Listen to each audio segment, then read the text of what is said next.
প্রিয় দর্শক, আজ দেখবেন ভাইরাল কিছু ঘটনা যেগুলো আপনাদের মাঝে উপস্থাপন করা হলো।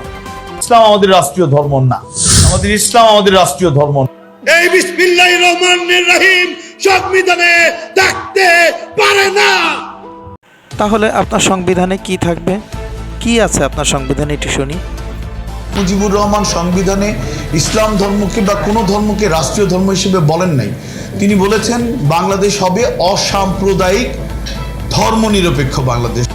জি, বুঝলাম আপনার কথা। এর পরবর্তীটা কি একটু শুনি, আপনার মুখ থেকে শোনা যাক। বলেন তো দেখি।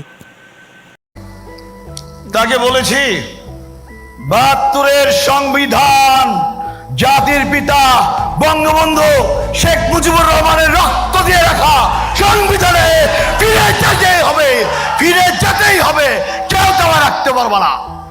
বুঝলাম, তাকে কেউ দামায় রাখতে পারবে না, কিন্তু আমি খুব চিন্তিত। আপনাকে দামাবো কি দিয়ে? আপনি তো থামতেছেন না। শেখ হাসিনা যেভাবে চাইবেন সেভাবে এই বাংলাদেশ চলবে, অন্য কোনো কারো কথায় এই বাংলাদেশ চলবে না।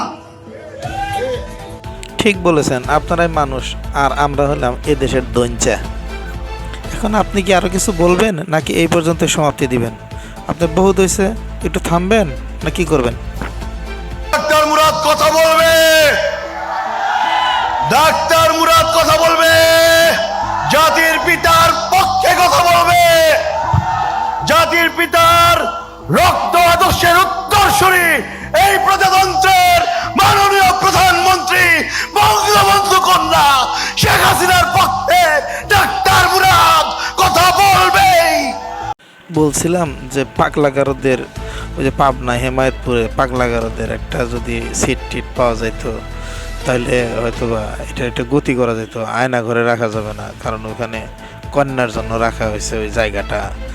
তো আয়না ঘরে তো আর থাকতে পারবো না, তাকে হেমায়েতপুরে একটা ব্যবস্থা দেখেন না করা যায় কিনা। পাবলিক দর্শক, আপনারা একটা ব্যবস্থা করেন, দেখা যাক কি হয়।